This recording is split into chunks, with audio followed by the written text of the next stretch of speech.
लड़की ने बड़े प्यार से वह ड्रेस तैयार की थी जो उसने खुद डिजाइन की थी। आज वह इसे अपने बॉयफ्रेंड को दिखाने वाली थी, लेकिन उसकी शर्मीलापन इतना ज्यादा था कि वह अपनी आंखें भी नहीं खोल पा रही थी। पर जैसे ही उसने वीडियो कॉल पर नजर डाली वह चौंक गई। कॉल पर जो आदमी दिख रहा था वह उसका बॉयफ्रेंड नहीं था। घबराहट में उसने गलत नंबर डायल कर दिया था। लड़की तुरंत कॉल काट देती है, लेकिन उसे क्या पता था कि स्क्रीन के उस पार बैठा आदमी उसी पल उससे प्रभावित हो चुका था। लड़की के लिए वह बस एक अजनबी था, लेकिन वह आदमी शहर का मशहूर टाइकून था। एक ऐसा टाइकून जिसकी एक अजीब कमजोरी थी, कांच के टकराने की आवाज का डर। इसी डर से घबराते हुए वह एक अंधेरे कमरे में जा छुपता है। उसी वक्त अपनी बॉयफ्रेंड के साथ पार्टी में आई लड़की वहां से गुजरती है। कमरे में छिपे इस आदमी को देखकर वह हैरान रह जाती है। हॉल में जब गिलासों के टकराने की आवाज गूंजती है, आदमी और भी ज्यादा डर जाता है। लड़की को तुरंत समझ आता है कि उसे कांच की आवाज से गहरी दहशत है। वह दरवाजा बंद कर देती है और बहुत नरमी से उसे संभालती है, लेकिन लड़की को यह नहीं पता था कि उसकी दयालुता उसके लिए मुसीबत बन जाएगी। बाद में यह आदमी चुपके से उनकी उस नजदीकी का फोटो ले लेता है और लड़की को धमकी देता है कि वह उसके डर के बारे में किसी को न बताए, वरना वह तस्वीरें उसके बॉयफ्रेंड को भेज देगा। जब लड़की हॉल में लौटती है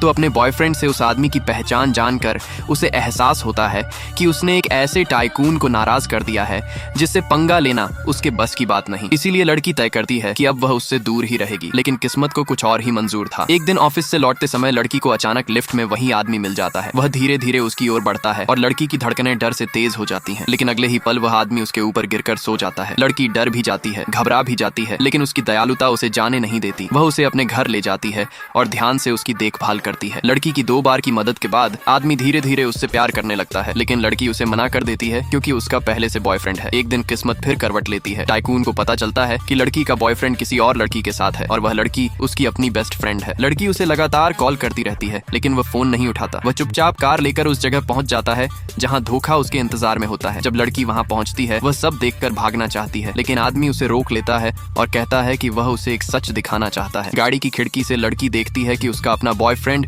और उसकी बेस्ट फ्रेंड एक दूसरे के साथ मुस्कुराते हुए डिनर कर रहे हैं। लड़की की आंखों से आंसू बह निकलते हैं और आदमी को उसकी तकलीफ देखकर खुशी नहीं बल्कि दर्द महसूस होता है। लड़की कार से उतरकर चली जाती है, लेकिन वह आदमी फिर भी उसे रोक लेता है। उसी पल उसका बॉयफ्रेंड और बेस्ट फ्रेंड भी बाहर आ जाते हैं और कहानी का असली तूफान शुरू होने वाला होता है।